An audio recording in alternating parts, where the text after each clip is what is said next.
Angel Rebo, known as the CEO Confidant. Is an influencer, international TV host, public speaker, CEO consultant, board member, and philanthropist. I was always doing the same thing. So I was always helping my employers to develop their businesses. I think that business leaders now need to be conscious like never before. They need to hear different messages. Angel has empowered more than 1,500 CEOs in 33 different countries and speaks 5 languages.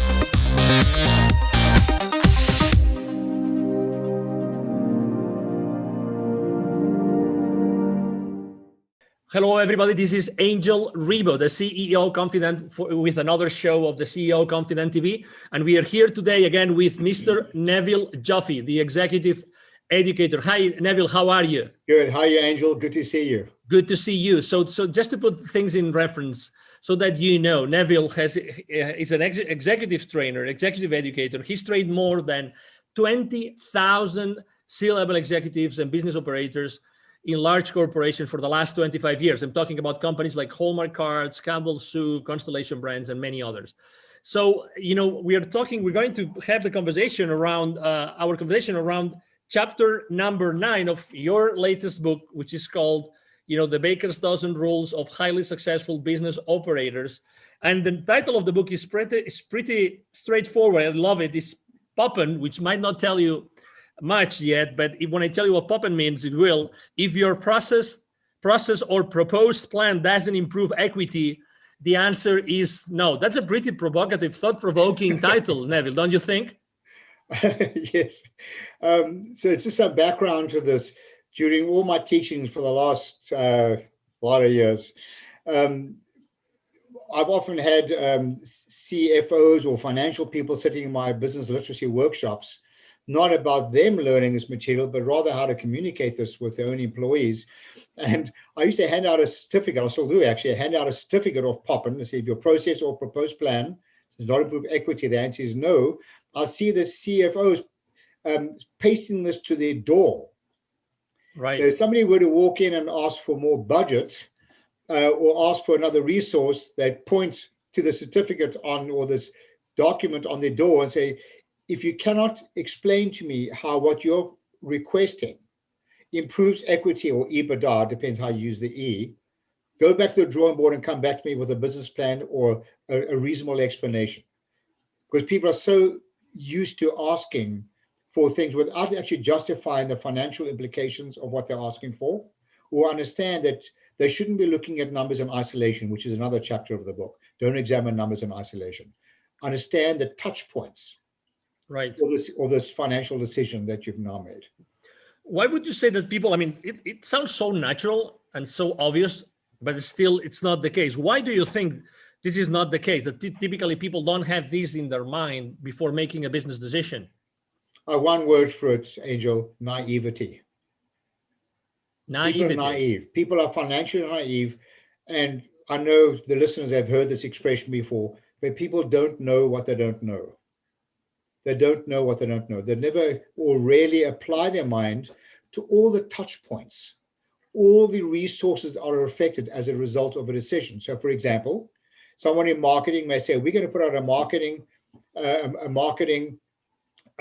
initiative. It's going to cost us $100,000. And we're going to increase revenue. Okay.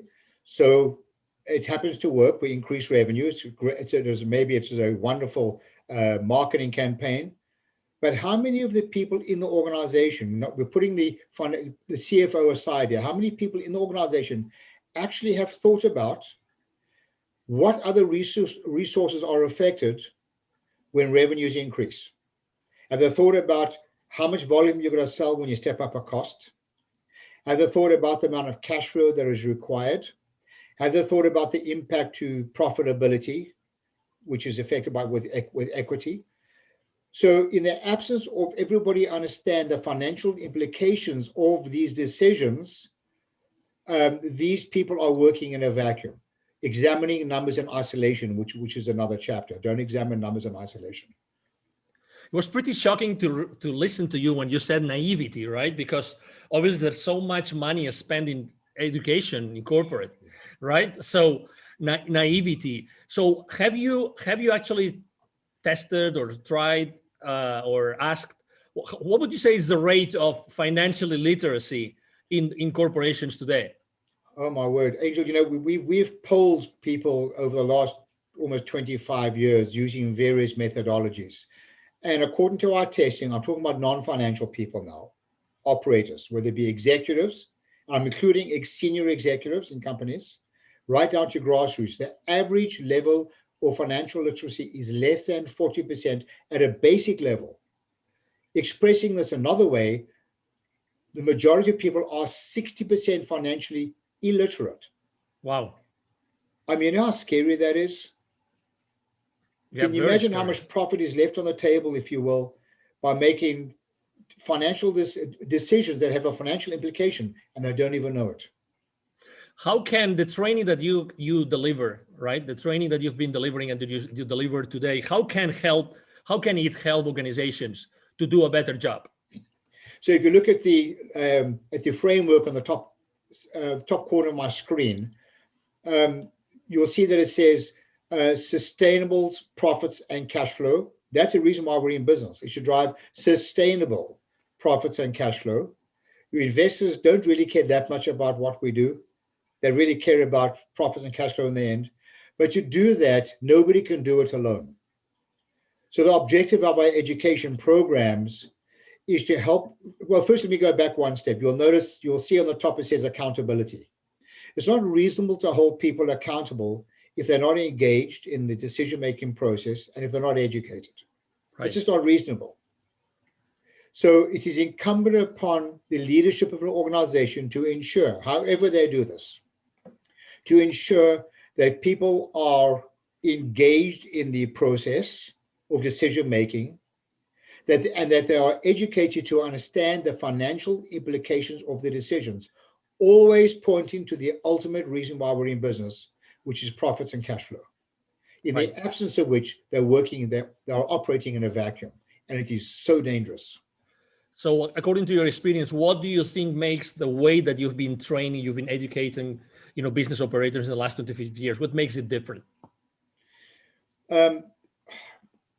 I think it's fair to say that there are many non-financial people that would rather have root canal without anesthesia than have to sit down and go through and learn about finance, accounting, anything related to the word finance.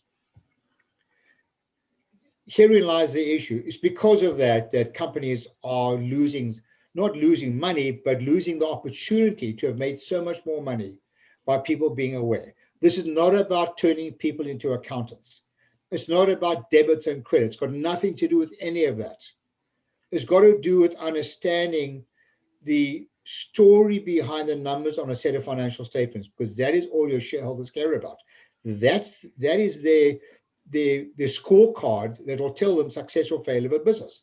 Therefore, everyone needs to understand what the scorecard, the statements will look like as a result of their decision. And everything should point to it, in the absence of which they're making naive decisions, to the point I made earlier on.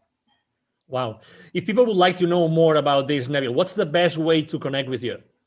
Oh, I love a good debate. Just contact me, Neville, Neville, at bizwisdom, bizwisdom.com. I'd be delighted to share more information with you and to tell you how you can go about getting your people literate and making fiscally responsible decisions. Wonderful. Thank you. Thank you very much for being with us today and for sharing so much, Neville. You're most welcome, Angel. Pleasure as usual. Absolutely. And everybody listening and watching us today, thank you very much for being with us today. It's been a pleasure to have you here. I'm sure that you have enjoyed this conversation with Neville Joffe as much as we have, and we hope to see you soon in our next show. Thank you very much. Have a great day. Bye-bye. Thanks. Bye for now. Thank you so much for watching our show today. The entire team of the CEO Confidant appreciates your time and attention. If you think that you are a good fit for the CEO Confidant TV, please connect with us on LinkedIn. We hope that you enjoyed today's show as much as we did. See you soon. Angel Ribo, the CEO Confidant. Email address angel@angelribo.com. Don't forget to follow me on LinkedIn. Thank you.